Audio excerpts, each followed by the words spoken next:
Hello friends, Nexa സിസ്റ്റത്തിന്റെ പുതിയൊരു വീഡിയോയിലേക്ക് നിങ്ങൾക്ക് എല്ലാവർക്കും ഒരിക്കൽ കൂടി സ്വാഗതം. നിങ്ങളിപ്പോൾ ഒരു ക്യാമറ ഇൻസ്റ്റലേഷൻ ചെയ്യാൻ വേണ്ടി ആഗ്രഹിക്കുകയാണെന്നുണ്ടെങ്കിൽ പല സ്ഥലങ്ങളിൽ നിങ്ങൾ കൊട്ടേഷൻസ് ഒക്കെ ഇതിനോടൊപ്പം തന്നെ എടുത്തിട്ടുണ്ടാവും.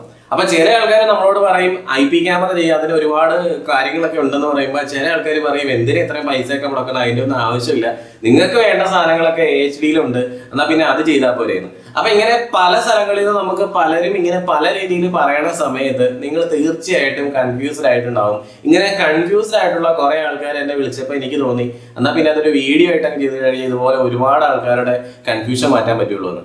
അപ്പൊ ഇന്ന് ഞാൻ നിങ്ങൾക്ക് പറഞ്ഞു തരാൻ വേണ്ടി പോകുന്നത് വെച്ചാൽ ക്യാമറയുടെ ഉള്ളിലുള്ള കാര്യങ്ങളല്ല, അതായത് വളരെ ടെക്നിക്കലായിട്ട് IP-യും HD-യും തമ്മിൽ ഒരുപാട് വ്യത്യാസങ്ങളുണ്ട്. ഞാൻ അതൊന്നും പറഞ്ഞ് വീണ്ടും നിങ്ങൾ കൺഫ്യൂസ് ചെയ്യാൻ ആഗ്രഹിക്കുന്നില്ല. ആസ് എ കസ്റ്റമർ, അതായത് ഞാനൊരു ഇൻസ്റ്റലേഷൻ ചെയ്യാൻ വേണ്ടി ആഗ്രഹിക്കുവാണെങ്കിൽ എനിക്ക് എന്താണ് ഇതിലൂടെയുള്ള മെച്ചം, അപ്പൊ ആ ഒരു ആസ്പെക്റ്റിൽ നിന്നിട്ട് ഒരു സാധാരണക്കാരന് മനസ്സിലാകുന്ന രീതിയിലാണ് നമ്മൾ ഇന്ന് ഈ ഒരു വീഡിയോ പ്രസന്റ് ചെയ്യാൻ വേണ്ടി പോകുന്നത്. അപ്പൊ എല്ലാവർക്കും നെക്സ സിസ്റ്റത്തിന്റെ പുതിയൊരു വീഡിയോയിലേക്ക് ഒരിക്കൽ കൂടി സ്വാഗതം. അപ്പൊ ഏറ്റവും ആദ്യം നമുക്ക് നമ്മുടെ ആ ഒരു ക്യാമറയുടെ ഹിസ്റ്ററിയിലേക്ക് പോകാം. അതായത് ഏകദേശം ഒരു 1940 കാലഘട്ടങ്ങളിലാണ് നമ്മുടെ HD ക്യാമറ അല്ലെങ്കിൽ CCTV ജന്മം കൊള്ളുന്നത്. അതിനു മുമ്പ് ഉണ്ടായിരുന്നു 1927 ഈ ക്യാമറകൾ കണ്ടുപിടിക്കപ്പെട്ടിട്ടുണ്ടെങ്കിലും അത് ലൈവ് വ്യൂ മാത്രമേ ഉണ്ടായിരുന്നുള്ളൂ. ഒരു വീഡിയോ സ്റ്റോർ ചെയ്യുന്ന ഒരു മെത്തേഡിലേക്ക് ഒന്നും അന്ന് വളർന്നിട്ടുണ്ടായിരുന്നില്ല. പക്ഷെ നമ്മുടെ ഈ IP ക്യാമറ എന്ന് പറയുന്നത് കണ്ടുപിടിക്കുന്നത് 1996 അപ്പോൾ 1996 എന്ന് പറയുമ്പോഴത്തേക്ക് നമ്മുടെ ആ ഒരു കമ്പ്യൂട്ടർ ഏജ് ആണ്. കമ്പ്യൂട്ടർ ഇത്രത്തോളം വളർന്ന് വലിയ ശാഖകളായി ബ്രാഞ്ച് ചെയ്ത് ഇന്ന് ആർട്ടിഫിഷ്യൽ ഇന്റലിജൻസിന്റെ ആ ഒരു ഉന്നതിയിൽ എത്തി നിൽക്കുന്ന അവസ്ഥ. അപ്പൊ നമ്മുടെ ഈ ഒരു IP ക്യാമറ ടെക്നോളജി എന്ന് പറയുന്നത് it is A new technology, ഒരു പുതിയ നമ്മുടെ ഈ ഒരു കാലഘട്ടത്തിൽ ചേർന്ന ഏറ്റവും നല്ല ടെക്നോളജിയാണ്. അതാണ് ഒന്നാമത്തെ പോയിന്റ്. അപ്പൊ ഞാൻ ഈ ഒരു കാര്യമൊക്കെ പറഞ്ഞു കഴിയുമ്പോൾ തന്നെ HD ക്യാമറകൾ മാത്രം വെച്ചുകൊണ്ടിരിക്കുന്ന ആൾക്കാർ നിങ്ങളോട് ചോദിക്കും, എന്താണ് നിങ്ങളെന്ന് വർത്താനം ഈ പറയുന്നത്, IP ക്യാമറകൾക്ക് എന്ത് പ്രത്യേകതയാണുള്ളത്? HD ക്യാമറകൾക്ക് മൊബൈൽ വ്യൂ ഇല്ലേ? അതുപോലെ HD ക്യാമറകൾ മറ്റ് ക്യാമറകൾ നമുക്ക് നമ്മുടെ DVR കുത്താൻ പറ്റുന്നില്ലേ? പിന്നെ ഇതിന് മാത്രം എന്ത് പ്രത്യേകത ഉള്ള? അപ്പൊ അത് കേട്ട് കഴിയുമ്പോൾ നമ്മൾ ക്യാമറ വെക്കാൻ പോകുന്നവർ വീണ്ടും കൺഫ്യൂസ്ഡ് ആവും. അപ്പൊ ഞാൻ മറ്റൊരു കാര്യം നിങ്ങളോട് പറയാം. അതായത് HD ക്യാമറകൾക്ക് വളരെ വലിയ പ്രത്യേകതകളൊന്നും അവകാശപ്പെടാനില്ല. എന്താന്ന് വെച്ചാൽ ഇന്നത്തെ കാലഘട്ടത്തിന്റെ ടെക്നോളജി ആയിട്ടുള്ള ആർട്ടിഫിഷ്യൽ ഇന്റലിജൻസ് HD ക്യാമറകളിൽ അത്രത്തോളം നന്നായിട്ട് വർക്ക് ചെയ്യില്ല. കാരണം എന്താണ്, നമ്മളിപ്പോ നമ്മുടെ കേരള സർക്കാർ വളരെ വലിയ ഒരു പ്രൊജക്റ്റായിട്ട് കൊണ്ടുവന്നിരിക്കുന്ന ആർട്ടിഫിഷ്യൽ ഇന്റലിജൻസ് ക്യാമറകൾ, AI ക്യാമറകൾ ഇപ്പൊ നമ്മുടെ കേരളം മൊത്തം കുറേ വെച്ചിട്ട് നമുക്ക് ഫൈൻ തന്നുകൊണ്ടിരിക്കുന്നുണ്ട്. അതായത് സീറ്റ് ബെൽറ്റ് ഇട്ടിട്ടില്ലേ ഫൈൻ അടിക്കും, ഹെൽമെറ്റ് വെച്ചിട്ടില്ലേ ഫൈൻ അടിക്കും, വണ്ടി നമ്മൾ കറക്റ്റ് ആയിട്ടുള്ളൊരു പൊസിഷൻ അല്ലേ കൊണ്ട് പാർക്ക് ചെയ്തിരിക്കുന്നത് ഫൈൻ അടിക്കും, വേഗത്തിലാണോ നിങ്ങൾ പോയിക്കൊണ്ടിരിക്കുന്നത്, ഒരു പരിധി അവിടെ വെച്ചിട്ടുണ്ട്, അതിനപ്പുറത്തേക്ക് നിങ്ങൾ വേഗത എടുക്കുന്നുണ്ടോ, നിങ്ങൾക്ക് ഫൈൻ അടിക്കും. അപ്പൊ അതായത് IP ക്യാമറകൾ എന്ന് പറഞ്ഞാൽ തലയ്ക്ക് മൂളയുള്ള ക്യാമറകളാണ്, അതായത് ഇന്റലിജന്റ് ക്യാമറകളാണ്. നമ്മുടെ ഈ ആധുനിക കാലഘട്ടത്തിൽ നമ്മൾ ആർട്ടിഫിഷ്യൽ ഇന്റലിജൻസിനെ പറ്റിയാണ് സംസാരിക്കുന്നത്. അപ്പൊ ഞാനിവിടെ ഈ വലിയ ആർട്ടിഫിഷ്യൽ ഇന്റലിജൻസിനെ പറ്റിയൊക്കെ വളരെ വലിയ വായ്പ വർത്താനൊക്കെ പറയുമ്പോൾ വളരെ കുറച്ച് ആളുകൾക്ക് അതിനെപ്പറ്റി വലിയതായിട്ട് ഗ്രാഹ്യമൊന്നും ഉണ്ടാവില്ല. എന്താണ് ഈ ആർട്ടിഫിഷ്യൽ ഇന്റലിജൻസ്? അപ്പൊ ഞാൻ വളരെ സിമ്പിൾ ആയിട്ട് നിങ്ങൾക്ക് മനസ്സിലാക്കാൻ ഒരു കഥ അങ്ങ് പറയാം. അതായത് നമ്മൾ 2 വീടുകളിൽ ക്യാമറ വെച്ചിരിക്കുകയാണ്. ഒന്നാമത്തെ വീട്ടിൽ ചെയ്തേക്കുന്നത് HD ക്യാമറയാണ്, അതായത് CCTV. രണ്ടാമത്തെ വീട്ടിൽ ചെയ്തേക്കുന്നത് IP ക്യാമറയാണ്, അതായത് നെറ്റ്വർക്ക് ക്യാമറ. അപ്പോൾ രാത്രിയിൽ മോഷൻ അലേർട്ട് കിട്ടുന്ന രീതിയിൽ രാത്രിയിൽ വീടിനുള്ളിൽ നമ്മൾ കിടന്നുറങ്ങുമ്പോൾ നമുക്കൊരു അലാം അടിക്കുന്ന രീതിയിലാണ് ഈ ഇൻസ്റ്റലേഷൻ ചെയ്തേക്കണ 2 ടീമും ഈ HD ക്യാമറയും അതുപോലെ തന്നെ രണ്ടാമത്തെ വീട്ടിൽ വെച്ചേക്കണ IP ക്യാമറയും ചെയ്തേക്കുന്നത്. അപ്പൊ രാത്രി 12 മണി കഴിഞ്ഞു, ഈ 2 വീടിന്റെ പരിസരത്തും നല്ല ഇടി മഴയും പെയ്തുകൊണ്ടിരിക്കുകയാണ്. അപ്പോൾ ഒരു ഇല പറന്ന് നേരെ ഈ നമ്മുടെ ഒന്നാമത്തെ വീട്ടിലെ ക്യാമറ വെച്ചേക്കുന്ന ഫ്രണ്ടിൽ കൂടെ. അപ്പൊ ക്യാമറ വിചാരിച്ചു മോഷൻ അലേർട്ട്, വീട്ടിൽ കിടന്നുറങ്ങുന്ന ആൾക്കാരൊക്കെ വിളിച്ചു നിർത്തി, ഇതേ വന്ന് നോക്കി എന്തോ സംഭവിച്ചിട്ടുണ്ട്, പെട്ടെന്ന് ഓടി വരെന്ന് പറഞ്ഞു. അപ്പൊ ആളുകളെല്ലാം ചാടി എഴുന്നേറ്റ് എന്ത് ചെയ്തു, അല്ലാതെ പെരക്കകത്ത് കിടന്നുറങ്ങുന്ന ആൾക്കാരൊക്കെ കൂടെ ഒന്നാമത്തെ വീട്ടിൽ നിന്ന് ചാടി എഴുന്നേറ്റ് ലൈറ്റൊക്കെ ഇട്ട് വീടിന്റെ ബാക്കിൽ പോയി നോക്കി, അവിടെ യാതൊന്നും കാണാനില്ല. ഈ രണ്ടാമത്തെ വീടിന്റെ ക്യാമറയുടെ ഫ്രണ്ടിൽ കൂടെയും ഒരു ഇല അങ്ങ് പറന്നുപോയി, നല്ല ഇടിയും മഴയൊക്കെ പെയ്യുന്ന സമയത്ത്. അപ്പോൾ രണ്ടാമത്തെ ക്യാമറ മനസ്സിലാക്കി, ഓ ഇതൊരു ഇലയാണ്, വീട്ടിൽ കിടന്നുറങ്ങുന്ന ആൾക്കാരെ ഒന്നും വിളിച്ചുകൊണ്ടിരുന്നേണ്ട യാതൊരു ആവശ്യമില്ല. അപ്പൊ അവിടെ ഒന്ന് നോക്കിയിട്ട് ഒന്നും കാണാനില്ല, നമ്മുടെ ഒന്നാമത്തെ വീട്ടിലെ ആൾക്കാർ വീണ്ടും പോയി കിടന്നു. അപ്പൊ ഒരു 1 മണിയൊക്കെ ആയപ്പോഴത്തേക്കും ഒരു എലിയെ ഓടിച്ചോണ്ടൊരു പൂച്ച അതിലേക്ക് വന്നു. ആ പൂച്ച ഒന്നാമത്തെ വീട്ടിലെ ക്യാമറയുടെ മുമ്പിൽ എത്തിയപ്പോഴത്തേക്കും ക്യാമറ വീണ്ടും ആൾക്കാരെ വിളിച്ചു കൊടുത്തിട്ട് എന്തോ സംഭവം നടന്നിട്ടുണ്ട്, പോയി നോക്ക്. അപ്പോൾ വീട്ടുകാരെല്ലാം കൂടെ ചാടി ഇരുന്നിട്ട് വീണ്ടും ടോർച്ച് ഒക്കെ എടുത്തുകൊണ്ട് പുറത്തോട്ടിറക്കി നോക്കി കഴിഞ്ഞപ്പോഴത്തേക്കും അവിടെയും ഒരു കുഴപ്പമില്ല. അത് എന്തെങ്കിലും പൂച്ചയോ കാര്യങ്ങളോ എല്ലാം പോയതായിരിക്കും എന്ന് ഓർത്തുകൊണ്ട് അവർ പോയി വീട്ടിൽ കിടന്നു. പക്ഷെ രണ്ടാമത്തെ വീട്ടിലെ ക്യാമറയുടെ മുമ്പിൽ കൂടെ ഈ പൂച്ച എലീനെ ഓടിച്ചുകൊണ്ട് പോയിട്ടുണ്ടായിരുന്നു. പക്ഷെ ക്യാമറ നോക്കിക്കഴിഞ്ഞപ്പോൾ ക്യാമറയ്ക്ക് മനസ്സിലായി ഇതൊരു പൂച്ചയും എലിയും തമ്മിലുള്ള ഒരു ആക്ടിവിറ്റി നടക്കുന്നത്. അവിടെ മനുഷ്യനോ കാര്യങ്ങളൊന്നും വന്നിട്ടില്ല, കള്ളന്മാരൊന്നും വന്നിട്ടില്ല. മനുഷ്യന് വീട്ടിനുള്ളിൽ കിടന്നുറങ്ങണ എന്റെ മുതലാളിക്ക് ഉപദ്രവിപ്പിക്കുന്ന സംഭവങ്ങളൊന്നും അല്ലാത്തതുകൊണ്ട് ക്യാമറ ആരെയും വിളിച്ചുണർത്തിയില്ല. അപ്പൊ രണ്ടാമത്തെ കാര്യവും അതുപോലെ തന്നെ സംഭവിച്ചു. അപ്പൊ ഒരു 2 മണിയൊക്കെ ആയപ്പോഴത്തേക്ക് നല്ല മഴ പെയ്ത് നമ്മൾ നല്ലപോലെ കിടന്ന് ഉറങ്ങണ ഒരു സമയം. നമ്മുടെ ഒന്നാമത്തെ വീട്ടിലെ ചേട്ടൻ ചേച്ചി നല്ലപോലെ കിടന്ന് ഉറങ്ങുകയാണ്. അപ്പൊ വീടിന്റെ ബാക്ക് ഡോറിന്റെ അടുത്ത് നല്ല ഇടിയും മഴയുള്ള സമയത്ത് കമ്പിപ്പാരയായിട്ടൊരു കള്ളം വന്നിട്ട് വീടിന്റെ ബാക്ക് ഡോർ കുത്തിപ്പൊളിച്ചോണ്ടിരിക്കുക. ക്യാമറ അപ്പോഴും വിളിച്ച് പറയുന്നുണ്ട്, എഴുന്നേക്ക് ആരോ വന്നിട്ടുണ്ട്, എഴുന്നേക്ക്. അപ്പൊ നമ്മൾ പണ്ടത്തെ ആ ഒരു കഥ കേട്ടിട്ടില്ല, പുലി വരുന്നേ എന്ന് പറയുന്ന ഒരു കഥ. ആ ചേട്ടനും ചേച്ചി അത് പഠിച്ചിട്ടുണ്ടായിരുന്നതുകൊണ്ട് ആ ചേട്ടനും ചേച്ചി എന്ത് വിചാരിച്ചു, ഇതിപ്പോ വെറുതെ ആ കുറച്ചു മുമ്പ് ആ എലിയും പൂച്ചയും കയ്യിൽ കിടന്ന് ഓടി കളിച്ചതല്ല, മിക്കവാറും അത് തന്നെയായിരിക്കും ഈ പ്രശ്നം ഉണ്ടാക്കുന്നത്. അതുകൊണ്ട് എന്ത് ചെയ്യണം, നമ്മള് ഇപ്പൊ എഴുന്നേക്കേണ്ട ആവശ്യമൊന്നുമില്ല, എവിടെയെങ്കിലും കിടക്കാമെന്ന് വിചാരിച്ചിട്ട് അവരവിടെ കിടന്നു. രണ്ടാമത്തെ വീട്ടില് ഇതേപോലെ തന്നെ ആ ഒരു സമയത്ത് കള്ളം കയറിയിട്ടുണ്ടായിരുന്നു, അല്ലെങ്കിൽ ഈ കള്ളം തന്നെ അങ്ങോട്ട് പോയിട്ട് കയറിയിട്ടുണ്ടായിരുന്നെങ്കിൽ രണ്ടാമത്തെ വീട്ടില് എന്തായാലും പിടിക്കപ്പെടും. കാരണം എന്താണ്, ഇന്റലിജന്റ് ക്യാമറയാണ്. ആ ക്യാമറ ആ ഒരു മനുഷ്യനെ മാത്രമേ ഡിറ്റക്ട് ചെയ്തിട്ടുള്ളൂ. അതുകൊണ്ട് എന്ത് ചെയ്തു, ആദ്യമൊന്നും അവർ എഴുന്നേറ്റിട്ടും ഇല്ല. അതുകൊണ്ട് തന്നെ അവർക്ക് മനസ്സിലായി ഇതൊരു കള്ളം തന്നെയാണ് വന്നിരിക്കുന്നത്. തീർച്ചയായിട്ടും ആ കള്ളനെ പിടിക്കാൻ രണ്ടാമത്തെ വീട്ടിലെ ക്യാമറയ്ക്ക് കഴിയും, അല്ലെങ്കിൽ രണ്ടാമത്തെ വീട്ടിലെ ആൾക്കാർക്ക് കഴിയും. അപ്പോൾ ഈ ഒരു ആക്ടിവിറ്റി നമുക്ക് ചെയ്യണമെന്നുണ്ടെങ്കിൽ നമ്മൾ IP ക്യാമറകൾ തന്നെ എടുക്കണം. കാരണം അതൊരു ഇന്റലിജന്റ് ക്യാമറയാണ്. അപ്പൊ IP ക്യാമറകൾ ഒരുപാട് അഡ്വാൻസ്ഡ് ആണ്, ഒരുപാട് ഫ്ലെക്സിബിലിറ്റി ഉള്ള ക്യാമറകളാണ്. അതായത് നമുക്ക് meta data analysis, behaviour analysis, ഇങ്ങനെയുള്ള ഒരുപാട് ടെക്നോളജിക്കൽ അഡ്വാൻസ്മെന്റ് നമ്മുടെ ഈ ക്യാമറകളിലുണ്ട്. അപ്പൊ മെറ്റാ ഡാറ്റ അനാലിസിസ് വളരെ പെട്ടെന്ന് മനസ്സിലാക്കാൻ വേണ്ടി ഞാൻ ഒരു കാര്യം പറയാം. ഇപ്പോൾ ബ്ലൂ ഷർട്ട് ഇട്ട് വരുന്ന ആൾക്കാരെ നമുക്ക് പ്രിവെന്റ് ചെയ്യണം, അല്ലെങ്കിൽ ബ്ലാക്ക് ഷർട്ട് ഇട്ട് വരുന്ന ആൾക്കാരെ നമുക്ക് പ്രിവെന്റ് ചെയ്യണം. ഇപ്പൊ ഒരു ഓഫീസിൽ എല്ലാവർക്കും നമ്മൾ യൂണിഫോം കൊടുത്തിട്ടുണ്ട്, അവിടെ അവർക്ക് ബ്ലൂ യൂണിഫോം ആണ് കൊടുത്തേക്കണമെങ്കിൽ ബ്ലൂ അല്ലാത്ത ഏതെങ്കിലും ആൾക്കാർ ഏതെങ്കിലും ഷർട്ട് ഇട്ടിട്ട്, ഏതെങ്കിലും കളറുള്ള ഷർട്ട് ഇട്ടിട്ട് ഒരാൾ വരുവാണെങ്കിൽ നമുക്ക് അയാളെ പിടിക്കണം, അയാളെ നമുക്ക് കടത്തിവിടാൻ പാടില്ല. ഇനി അതേപോലെ ക്യാപ്പ് വെക്കാത്ത, അപ്പൊ നമുക്കറിയാം വലിയ ഫാക്ടറികളൊക്കെ ആണെന്നുണ്ടെങ്കിൽ അവിടെയൊക്കെ ക്യാപ്പ് വെച്ചേ കയറാൻ പറ്റത്തുള്ളൂ. ക്യാപ്പ് ഇല്ലാത്ത ആരെങ്കിലും ഈ ഒരു ബൗണ്ടറി വിട്ട് ഇങ്ങോട്ട് വന്നാൽ അവനെ കടത്തി വിടരുത്, അത് വേണമെങ്കിൽ ചെയ്യാൻ പറ്റും. അതേപോലെ തന്നെ മെയിൽ ആൾക്കാരുള്ള ആൾക്കാർ, ഇപ്പൊ ഒരു ഓഫീസിൽ നമ്മൾ ക്യാമറ വെച്ചിരിക്കുകയാണെങ്കിൽ ഇവിടെ ആണുങ്ങൾ എത്ര പേര് വന്നിട്ടുണ്ട്, പെണ്ണുങ്ങൾ എത്ര പേര് വന്നിട്ടുണ്ട്, ഇതൊക്കെ നമുക്ക് കൗണ്ട് ചെയ്തറിയണം. അല്ലെങ്കിൽ ഇങ്ങനെയുള്ള കാര്യങ്ങളൊക്കെയാണ് നമ്മൾ ഈ മെറ്റാ ഡാറ്റ അനാലിസിസ് പെടുന്നതെങ്കിൽ ഒരാളൊരു മതിൽ ചാടി കടന്നു വരികയാണ്, അല്ലെങ്കിൽ ഒരാളായിട്ട് ഓടിക്കുവാണ്. അപ്പൊ നമുക്കറിയാം സാധാരണ ഒരാൾ നടന്നു പോകുന്നതും ഒരാൾ ഓടുന്നത് തമ്മിൽ വേഗതയിൽ വ്യത്യാസമുണ്ട്. ക്യാമറ ആ വേഗതയിൽ ഓടുന്ന ആളുടെ ആ ഒരു റഷിനെ പറ്റി മനസ്സിലാക്കിക്കൊണ്ട് ക്യാമറ നമുക്ക് അലേർട്ട് തരും. അല്ലെങ്കിൽ ഒരാൾ, ഞാൻ ആദ്യം പറഞ്ഞ പോലെ മതിലിൽ നിന്ന് എടുത്ത് ചാടുവാണെന്നുണ്ടെങ്കിൽ സാധാരണ വ്യക്തി മതിൽ ചാടി വരേണ്ട ആവശ്യമില്ല.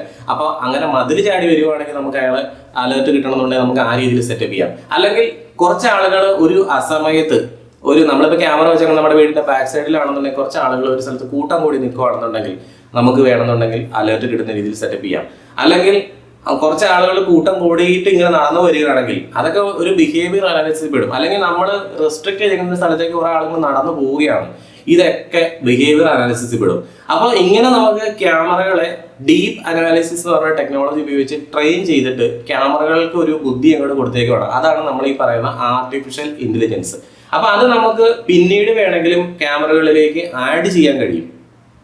അപ്പൊ അതാണ് നമ്മുടെ സർക്കാർ പറഞ്ഞിട്ടുണ്ടായിരുന്നത്. ഇപ്പൊ ഞങ്ങൾ സീറ്റ് ബെൽറ്റ് ഇടാത്തവരെയും ഹെൽമെറ്റ് വെക്കാത്തവരെയും മാത്രമാണ് പിടിക്കുന്നതെങ്കിലും പിന്നീട് നമ്മൾ പല കാര്യങ്ങളും അതിലേക്ക് ഇംപ്ലിമെന്റ് ചെയ്യുമെന്ന് പറഞ്ഞത്. അതായത് ക്യാമറകളുടെ ആ ഒരു ഹാർഡ്വെയർ ചേഞ്ചസ് വരുത്താതെ തന്നെ സോഫ്റ്റ്വെയർ ചേഞ്ചസ് വരുത്തിക്കൊണ്ട് നമുക്ക് ക്യാമറകൾക്ക് കൂടുതൽ ബുദ്ധി കൊടുക്കാൻ പറ്റും. അപ്പൊ ഈ കാര്യങ്ങളെല്ലാം ചെയ്യുന്നത് എന്താണ്, ആർട്ടിഫിഷ്യൽ ഇന്റലിജൻസ് ടെക്നോളജിയാണ്. അപ്പൊ ഇതെല്ലാം ഫ്ലെക്സിബിൾ ആയിട്ട് വർക്ക് ചെയ്യാൻ പറ്റുന്ന ക്യാമറകൾ എന്ന് പറഞ്ഞാൽ ക്യാമറ തന്നെ ഒരു കമ്പ്യൂട്ടറിനെ പോലെ ആയിരിക്കണം. നമുക്കറിയാം നമ്മുടെ കമ്പ്യൂട്ടർ ഉപയോഗിച്ച് നമുക്ക് പാട്ട് കേൾക്കാൻ കഴിയും, നമുക്ക് സിനിമ കാണാൻ കഴിയും, അതുപോലെ നമുക്ക് വീഡിയോ എഡിറ്റ് ചെയ്യാൻ പറ്റും, ഓഡിയോ എഡിറ്റ് ചെയ്യാൻ പറ്റും. നമുക്ക് കമ്പ്യൂട്ടർ ഉപയോഗിച്ച് ചെയ്യാൻ പറ്റാത്ത ഒന്നുമില്ല. അപ്പോൾ അതേപോലെ തന്നെ ഒരു മിനി കമ്പ്യൂട്ടറാണ് നമ്മുടെ IP ക്യാമറകൾ എന്ന് പറയുന്നത്. നിങ്ങൾ ഒരിക്കലും IP ക്യാമറകളെ CCTV എന്ന് വിളിക്കരുത്. CCTV എന്ന് പറഞ്ഞാൽ അത് HD ക്യാമറകളുടെ ടൈമാണ്. നമ്മുടെ IP ക്യാമറകളെ IP ക്യാമറകൾ എന്ന് വിളിക്കാം, അല്ലെങ്കിൽ നമുക്ക് നെറ്റ്വർക്ക് ക്യാമറകൾ എന്ന് വിളിക്കാം. രണ്ടും രണ്ടാണ്. അപ്പൊ നിങ്ങൾക്ക് ഇപ്പോൾ ഒരു കാര്യം മനസ്സിലായി, IP ക്യാമറ എന്ന് പറഞ്ഞാൽ ഇറ്റ്സ് എ ന്യൂ ടെക്നോളജി. അതിന് അതിൻ്റെതായ ഒരുപാട് സവിശേഷതകളുണ്ട്. അപ്പൊ അതും പെട്ടെന്ന് നിങ്ങൾക്ക് മനസ്സിലാക്കാൻ വേണ്ടി ഞാനൊരു കാര്യം പറയാം. ഞാനൊരു 3-4 വർഷങ്ങൾക്ക് മുമ്പ് ഞാനൊരു ക്യാമറ വയ്ക്കാൻ വേണ്ടി ഒരാൾക്ക് ഒരു കൊട്ടേഷൻ കൊടുത്തു. 3 ക്യാമറകളാണ് ആ ഒരു കടയിൽ വരിക. അയാൾക്ക് ഇതുപോലെ 4ഓളം കടകൾ എറണാകുളത്ത് തന്നെയുണ്ട്. അപ്പോൾ ഞാൻ ഈ കൊട്ടേഷൻ കൊടുത്തു. അപ്പോൾ എൻ്റെ വൈഫിന്റെ വീടിന്റെ അങ്ങോട്ട് പോകുന്ന വഴിക്കാണ് അവരുടെ വീട് വരുന്നത്. അപ്പോൾ ഞാൻ അവിടെ ഒരു സാധനം മേടിക്കാൻ കയറിയപ്പോൾ അവർ എന്നോട് സംസാരിച്ചപ്പോൾ ഞാനോട് പറഞ്ഞു, ഇങ്ങനെ നമുക്കൊരു സിംഗിൾ ക്യാമറകൾ, ഇപ്പം നമ്മുടെ IP ക്യാമറ, വൈഫൈ ക്യാമറയാണ് ഞാൻ അവർക്ക് സജസ്റ്റ് ചെയ്തത്. അപ്പൊ അയാൾ പറഞ്ഞു അയാൾക്ക് വലിയൊരു ആവശ്യങ്ങളൊന്നും വരുന്നില്ല. ഈ ക്യാമറയില് കാണേണ്ടതെന്ന് വെച്ചാൽ ഈ അവിടെ നിൽക്കുന്ന സാധനങ്ങളൊക്കെ എടുത്തു കൊടുക്കാൻ നിൽക്കുന്ന ആൾക്കാർ ചെയ്യുന്ന ആക്ടിവിറ്റി കാണണം, പുള്ളിക്ക് മോണിറ്റർ ചെയ്യണം. അതേപോലെ തന്നെ ക്യാഷ് ഒക്കെ കറക്റ്റ് ആയിട്ട് ബോക്സിൽ വീഴുന്നുണ്ടോ എന്നുള്ള കാര്യം അറിയണം എന്ന് മാത്രമേ എന്നോട് പറഞ്ഞുള്ളൂ. അപ്പൊ ഞാൻ പുള്ളിക്ക് ഒരു കൊട്ടേഷൻ കൊടുത്തു. IP ക്യാമറ, അതായത് നമ്മുടെ വൈഫൈ ക്യാമറയാണ് കൊടുത്തത്. അപ്പൊ നിങ്ങൾക്കറിയാം മെമ്മറി കാർഡ് ഇട്ടുകൊണ്ട് സ്റ്റാൻഡ് അലോൺ ആയിട്ട് ക്യാമറ സെറ്റപ്പ് ചെയ്യാൻ പറ്റും. അതുപോലെ തന്നെ ഇനി പുള്ളിക്ക് കൂടുതൽ സെക്യൂരിറ്റി ഒക്കെ വേണമെന്നുണ്ടെങ്കിൽ ക്ലൗഡ് റെക്കോർഡിംഗ് എനേബിൾ ചെയ്യാൻ പറ്റും. അപ്പൊ കുറെ നാൾ കഴിഞ്ഞപ്പോഴത്തേക്കും ഞാൻ അതിൽ പോയപ്പോഴത്തേക്കും പുള്ളിക്കാരൻ അവിടെ ഒരു ക്യാമറ മേടിച്ചു വെച്ചിട്ടുണ്ട്. ഒരു സാധാരണ ഒരു HD ക്യാമറ. അതായത് ഞാൻ കൊടുത്ത കൊട്ടേഷൻ പുള്ളി നോക്കി, അപ്പൊ ക്യാമറ മാത്രമേ അതിനകത്ത് കാണുന്നുള്ളൂ. പുള്ളിക്കാരൻ അതുപോലെ ആമസോണിലങ്ങാണ്ട് കയറി നോക്കിയിട്ട് ഒരു ക്യാമറ മേടിച്ചു. ആ ക്യാമറ മേടിച്ചോടെ ചുമ്മാ വെച്ചിട്ടുണ്ട്. അപ്പൊ ഞാൻ പിന്നെ അത് കഴിഞ്ഞിട്ട് അതിലേ പോയപ്പോഴത്തേക്ക് ഞാൻ പുള്ളിയോട് ചോദിച്ചു. അപ്പൊ പുള്ളി അവിടെ ഉണ്ടായിരുന്നില്ല, ആ കടയിൽ ഉണ്ടായിരുന്ന ഒരു ചേട്ടനാണ് ഉണ്ടായിരുന്ന സാധനമൊക്കെ എടുത്തു കൊടുക്കണം. അപ്പൊ പുള്ളിയോട് ഞാൻ ചോദിച്ചപ്പോൾ പറഞ്ഞു, ഇത് പുള്ളിക്കാരൻ ഓണർ തന്നെ മേടിച്ചിട്ട് ഇവിടെ വെച്ചേക്കുന്നതാണ്, പിടിപ്പിച്ചിട്ടുണ്ട്, ഇനി കുറച്ച് സാധനം കൂടെ മേടിക്കുന്നതാണ് ഓണർ പറഞ്ഞിരിക്കുന്നത്. അപ്പൊ ഞാൻ ഓർത്തു, ഞാൻ ആ കൊടുത്ത ക്യാമറയുടെ വില എന്ന് പറഞ്ഞാൽ ഏകദേശം 3500 രൂപ ഉണ്ടായിരുന്നുള്ളൂ. ഇനി അദ്ദേഹം ആ മേടിച്ചു വെച്ചേക്കണ ക്യാമറയ്ക്ക് ഇപ്പൊ ഏതാണ്ട് 2000 രൂപയുണ്ട്. ഇനി ഒരു 4000 രൂപയുടെ DVR മേടിക്കണം, ഒരു 3500 രൂപയുടെ ഹാർഡ് ഡിസ്കോടെ മേടിച്ചാൽ ഇനി അയാൾക്ക് ആ ക്യാമറ സെറ്റപ്പ് ചെയ്യാൻ പറ്റുള്ളൂ. അതായത് IP ക്യാമറ നമുക്ക് സിംഗിൾ ആയിട്ട് വെക്കാൻ കഴിയുമെങ്കിൽ HD ക്യാമറ നമുക്ക് സിംഗിൾ ആയിട്ട് ഒരിക്കലും വർക്ക് ചെയ്യില്ല. ആ കാര്യം അദ്ദേഹത്തിന് അറിയില്ലാത്തതുകൊണ്ടാണ് അദ്ദേഹം പോയിട്ട് സ്വയം ആ ഒരു കുഴി പോയി ചാടിയത്. അപ്പൊ കുറച്ചാൾ മുമ്പ് എന്നെ ഒരു അസോസിയേഷനിലെ ഭാരവാഹി, അതായത് ഒരു സെക്രട്ടറി വന്നിട്ട് എന്നെ വിളിച്ചിട്ട് പറഞ്ഞു, ഷിനു ഇവിടെ ഒന്ന് നോക്കണം, ഞങ്ങള് വേസ്റ്റ് ഒക്കെ ഇടുന്ന ഒരു പോസ്റ്റിന്റെ ഉള്ളിലാണ് എല്ലാവരും കൊണ്ട് വേസ്റ്റ് ഇടുന്നത്. അപ്പൊ അവിടെ നമ്മളൊരു ക്യാമറ വെച്ചായിരുന്നു. പക്ഷെ ആ ക്യാമറ വെച്ചിട്ടും ആ ക്യാമറയ്ക്കകത്ത് ഈ വേസ്റ്റ് ഇടുന്ന ആൾക്കാരെ കാണാൻ പറ്റുന്നില്ല. അവിടെ വേസ്റ്റ് ആരൊക്കെയോ കൊണ്ട് ഇടുന്നുണ്ടെന്ന് അറിയാം, പക്ഷെ വേസ്റ്റ് ഇടുന്ന ആരാന്ന് കൃത്യമായിട്ട് മനസ്സിലാകുന്നില്ല. എന്തായാലും പുറത്തുനിന്ന് ആരും വേസ്റ്റ് ഒന്നും കൊണ്ടിടുന്നില്ല. ഇതൊരു കോളനി പോലുള്ള സ്ഥലമാണ്. ഇവിടെ നമുക്ക് പരിചയമുള്ള ആൾക്കാർ തന്നെയാണ് ഇവിടെ കൊണ്ട് ഇടുന്നത്. പക്ഷെ അത് ആരാണ് ഇടുന്നതെന്നൊക്കെ മനസ്സിലാവുന്നില്ലെന്ന് പറഞ്ഞു. അപ്പൊ ഞാൻ അവിടെ പോയി നോക്കി കഴിഞ്ഞപ്പോഴത്തേക്ക് അവിടെ വെച്ചേക്കുന്നത് 6mm ക്യാമറയൊക്കെയാണ്. പക്ഷെ വെച്ചിരിക്കുന്ന ക്യാമറ HD ക്യാമറയാണ്. അപ്പൊ ഇവർ ഈ വേസ്റ്റ് ഇടുന്ന ആൾക്കാരെ പിടിക്കാൻ വേണ്ടി തന്നെയാണ് വെച്ചേക്കുന്നത്. ക്യാമറ ഈ വേസ്റ്റ് ഇടുന്നതിന്റെ അടുത്ത് തന്നെ ഇരിപ്പുണ്ട്. പക്ഷെ ഒരു പ്രശ്നം എന്താണെന്ന് വെച്ചാൽ രാത്രിയാകുന്ന സമയത്ത് ഇവിടെ ഒരു ലൈറ്റ് തെളിയുന്നുണ്ട്. അതെന്താന്ന് വെച്ചാൽ അവിടെ ഒരു പോസ്റ്റ് ഉണ്ട്, ഒരു ഇലക്ട്രിക് പോസ്റ്റ്. ആ ഇലക്ട്രിക് പോസ്റ്റിൽ ഒരു സ്ട്രീറ്റ് ലൈറ്റ് കിടപ്പുണ്ട്. ഈ സ്ട്രീറ്റ് ലൈറ്റിൽ വെട്ടമുണ്ട്. രാത്രിയാകുമ്പോൾ എന്താണെങ്കിലും സ്ട്രീറ്റ് ലൈറ്റ് തെളിയുമല്ലോ. അപ്പൊ നമ്മുടെ ഈ ഒരു ക്യാമറ എന്ത് ചെയ്യുന്നുണ്ട്, ക്യാമറയുടെ ഇൻഫ്രാറെഡ് വന്നാലേ രാത്രിയിലെ വിഷൻ എനേബിൾ ആവുള്ളൂ. അപ്പൊ ക്യാമറയിൽ നിന്ന് ഇൻഫ്രാറെഡ് ലൈറ്റ് വരുന്നില്ല. കാരണം എന്താ വെച്ചാൽ ക്യാമറ നോക്കുമ്പോഴത്തേക്കും അവിടെ നല്ല വെട്ടം കാണുന്നുണ്ട്. ക്യാമറയുടെ സെൻസറിലേക്ക് ഈ ലൈറ്റ്, അതായത് സ്ട്രീറ്റ് ലൈറ്റിലെ വെട്ടം അടിക്കുന്ന സമയത്ത് ക്യാമറ വിചാരിക്കുന്നത് ഇപ്പൊ പകലാണെന്നാണ്. അപ്പൊ അതുകൊണ്ട് തന്നെ ക്യാമറ നൈറ്റ് വിഷൻ ഓൺ ആകാത്തതുകൊണ്ട്, ഇൻഫ്രാറെഡ് ലൈറ്റ് ഓൺ ആകാത്തതുകൊണ്ട് ആ പ്രദേശം ഒന്നും കാണാൻ കഴിയുന്നില്ല. ആകെ കാണുന്നത് ആ സ്ട്രീറ്റ് ലൈറ്റ് ഇട്ടേക്കുന്നതിന് അടിയിലുള്ള ആ ഒരു ഭാഗം മാത്രമാണ് നമുക്ക് ഇലുമിനേറ്റ് ചെയ്ത് കാണണമെങ്കിൽ. അതിനപ്പുറത്തേക്കുള്ള ഭാഗം ഊരിട്ടാണ്, ഒന്നും കാണാൻ കഴിയില്ല. അപ്പൊ ആ ഇരുട്ടത്ത് കൊണ്ടുവന്നിട്ടാണ് ഈ ആളുകളെല്ലാം വേസ്റ്റ് ഇട്ടിട്ട് പോണത്. അപ്പൊ പുള്ളി എന്നോട് ചോദിച്ചു, ശനി ഇനി അത് എന്തെങ്കിലും ചെയ്യാൻ പറ്റുന്നുണ്ടോ? അപ്പൊ ഞാൻ പറഞ്ഞു, ഇനി ഇതിനകത്തൊന്നും ചെയ്യാനില്ല. ഇനി ചെയ്യാൻ പറ്റണമെന്നുണ്ടെങ്കിൽ നമ്മൾ എന്ത് ചെയ്യണം, ഒരു ഇൻഫ്രാറെഡ് ബീം ലൈറ്റ് വാങ്ങിച്ചു വെക്കണം. ഇൻഫ്രാറെഡ് ബീം ലൈറ്റ് നമ്മൾ രാത്രിയാകുമ്പോൾ എനേബിൾ ചെയ്ത് കൊടുക്കണം. അങ്ങനെയാണെന്നുണ്ടെങ്കിൽ, അതായത് അഡീഷണൽ ആയിട്ടൊരു സാധനം മേടിച്ചു വെച്ച് കഴിഞ്ഞാൽ നമുക്ക് ഏകദേശം അവിടെ കാണാൻ കഴിയും. അതേസമയം നമ്മൾ IP ക്യാമറയാണ് വെച്ചേക്കണമെന്നുണ്ടെങ്കിലോ, IP ക്യാമറയാണ് വെച്ചേക്കണമെങ്കിൽ നമുക്കൊരു രാത്രി ഒരു 7 മണി മുതൽ അതുപോലെ നേരം വിളിക്കുന്ന ഒരു 6 മണി വരെ രാത്രിയാണെന്ന് നമുക്ക് ഈ ഒരു ക്യാമറയ്ക്കുള്ളിൽ ഒരു പ്രൊഫൈൽ മാനേജ്മെന്റ് സെറ്റ് ചെയ്യാൻ പറ്റും. അപ്പോൾ ക്യാമറയ്ക്കകത്ത് അങ്ങനെ നമ്മളൊരു പ്രൊഫൈൽ മാനേജ്മെന്റ് സെറ്റ് ചെയ്യുന്ന സമയത്ത് ക്യാമറ രാത്രി ഒരു 7 മണി മുതൽ 6 മണി വരെ ആ ഒരു രാത്രിയാണെന്ന് മനസ്സിലാക്കിക്കൊണ്ട് ഇൻഫ്രാറെഡ് ലൈറ്റ് ഓൺ ആകും. അത് ക്യാമറയ്ക്കുള്ളിൽ നമ്മൾ സെറ്റ് ചെയ്തേക്കുന്ന അനുസരിച്ചാണ്. അല്ലാതെ നമുക്ക് ഈ സ്ട്രീറ്റ് ലൈറ്റ് എടുത്ത് മാറ്റേണ്ട ആവശ്യമോ അഡീഷണൽ ആയിട്ട് ഒരു ഇൻഫ്രാറെഡ് ബീം ലൈറ്റ് വാങ്ങിക്കേണ്ട ആവശ്യമൊന്നും വരുന്നില്ല. അപ്പൊ അങ്ങനെ നമുക്ക് ഇന്റലിജന്റ് ആയിട്ട് ക്യാമറകളെ കോൺഫിഗർ ചെയ്യാൻ പറ്റും. അതേപോലെ തന്നെ നമുക്ക് വേണമെങ്കിൽ ഒരു ലൈൻ ഇൻട്രൂഷൻ കൊടുക്കാൻ പറ്റും. ഇന്ന സ്ഥലത്തേക്ക് ആരെങ്കിലും വന്നാൽ, അതായത് ഈ വേസ്റ്റ് ഇടുന്ന ആ ഒരു സ്ഥലത്തേക്ക് ആരെങ്കിലും വന്നാൽ നമുക്ക് ഒരു മൊബൈൽ അലേർട്ട് വേണോ, അത് നമുക്ക് അലേർട്ട് വേണമെങ്കിൽ സെറ്റപ്പ് ചെയ്യാൻ പറ്റും.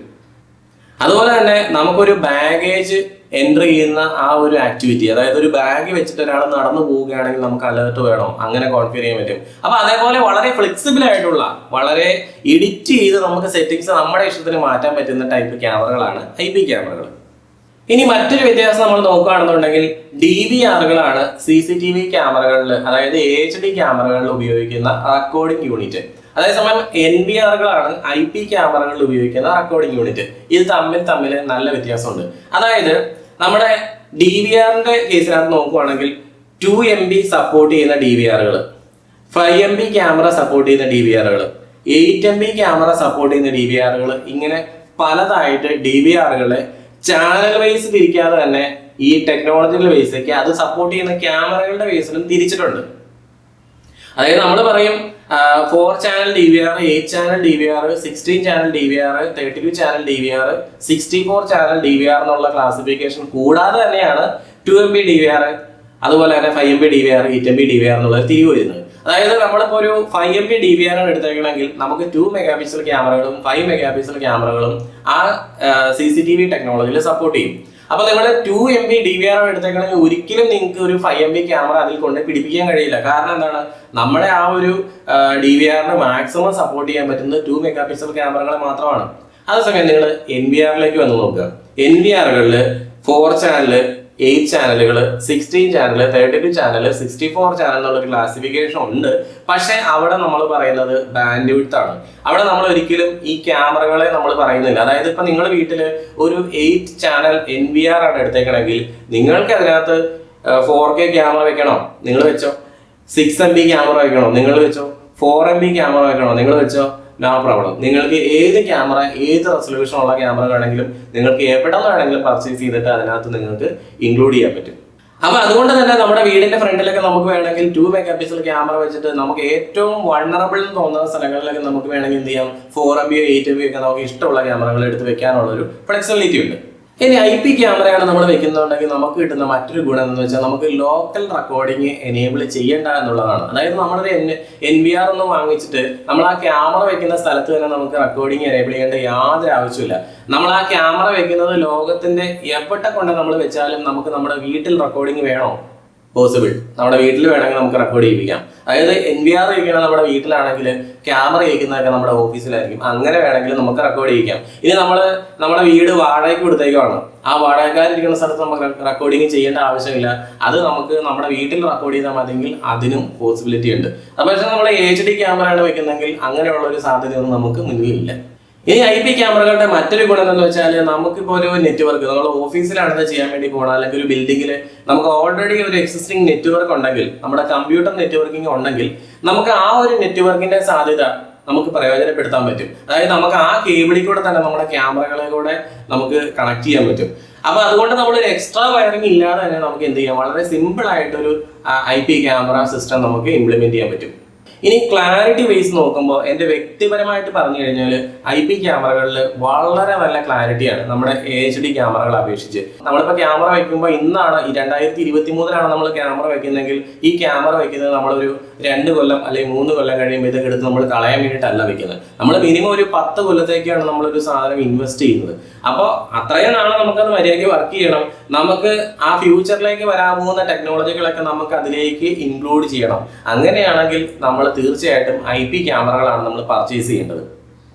അപ്പൊ എനിക്കറിയാം, ഞാനിവിടെ ഒരുപാട് കാര്യങ്ങൾ IP ക്യാമറകളെ പറ്റി പറഞ്ഞു. IP ക്യാമറകൾ നമുക്ക് ഹെൽമെറ്റ് കണ്ടുപിടിക്കാൻ പറ്റും, സീറ്റ് ബെൽറ്റ് കണ്ടുപിടിക്കാൻ പറ്റും, രാത്രി വരുന്ന ആളെ കണ്ടുപിടിക്കാൻ പറ്റും, വിളിച്ചുണർത്തമെങ്കിൽ ഒരുപാട് പ്രത്യേകതകളുണ്ട്. അതായത് നമ്മൾ കിടന്നുറങ്ങുവാണെങ്കിൽ നമ്മളെ വിളിച്ചുണർത്താൻ ഒരുപാട് പ്രത്യേകതകളൊക്കെ ഉണ്ട്, നമ്മളെപ്പോഴും ശല്യം ചെയ്യല. ഇങ്ങനെയൊക്കെ പറഞ്ഞാലും നിങ്ങൾ എന്നോട് ചോദിക്കും, ഇത് ഞങ്ങളാണ് പിടിപ്പിക്കാൻ വേണ്ടി പോകുന്നത്, ഇതിന് എത്ര രൂപ ചെലവ് വരും? അപ്പൊ ഈ ചെലവ് കൂടെ നോക്കിയിട്ടാണല്ലോ നമ്മൾ ഏത് കാര്യവും ചെയ്യാൻ വേണ്ടി പോവുക. അപ്പൊ അതുകൊണ്ട് ഞാൻ ആ ചെലവിന്റെ കാര്യം കൂടെ ഒന്ന് പറയാം. HD ക്യാമറയാണ് നമ്മളൊരു 4 എണ്ണം വീട്ടിൽ ഇംപ്ലിമെന്റ് ചെയ്യാൻ വേണ്ടി പോകണമെങ്കിൽ നമുക്കൊരു 28,000 മുതൽ ഒരു 30,000 വരെയൊക്കെ ഏകദേശം കോസ്റ്റ് വരാം. നമ്മൾ എടുക്കുന്ന ഒരു ക്യാമറയും അതുപോലെ തന്നെ അതിന്റെ ബാക്കിയുള്ള സ്പെസിഫിക്കേഷൻസും ക്യാമറയുടെ കേബിളിങ് കാര്യങ്ങളെല്ലാം വെച്ച് നോക്കുമ്പോൾ നമുക്കറിയാം ഈ ഒരു റേഞ്ചിലേക്കാണ് ഏകദേശം ഒരു 4 എണ്ണത്തിന് പോകുക. ഒരു 30,000 വരെ പിടിക്കാം. അതേസമയം നമ്മൾ 4 ക്യാമറ IP ആണ് ഇംപ്ലിമെന്റ് ചെയ്യാൻ വേണ്ടി പോകണമെങ്കിൽ നമുക്ക് ആ ഒരു ക്യാമറയുടെ ക്വാളിറ്റിയും കേബിളിങ്ങിന്റെ കാര്യമൊക്കെ അവിടെയും കൺസിഡർ ചെയ്യണം. എന്നാലും ഒരു 40,000-45,000 വരെയൊക്കെ നമുക്ക് പോകാൻ ചാൻസ് ഉണ്ട്. അതേസമയം നിങ്ങൾ ഒരു IP ക്യാമറ മാത്രമാണ് എടുക്കുന്നതെങ്കിൽ ആ ഒരു IP ക്യാമറയുടെ കോസ്റ്റ് വെച്ച് നോക്കുമ്പോൾ ഏകദേശം ഒരു 3,800-4,000 വരെയൊക്കെ ഏകദേശം പോകാം. ഞാൻ എക്സാക്റ്റ് റേറ്റ് ഇപ്പോഴും പറയുന്നില്ല, ഏകദേശം ഒരു 4,000 രൂപ വരെയൊക്കെ പോകാം. അതേസമയം ഒരു HD ക്യാമറയാണ് എടുക്കുന്നെങ്കിൽ ആ ഒരു ക്യാമറയുടെ കോസ്റ്റ് 1,850 മുതൽ 2,250 ആ ഒരു റേഞ്ചിന്റെ ഉള്ളിലാണ് തുടങ്ങുന്നത്.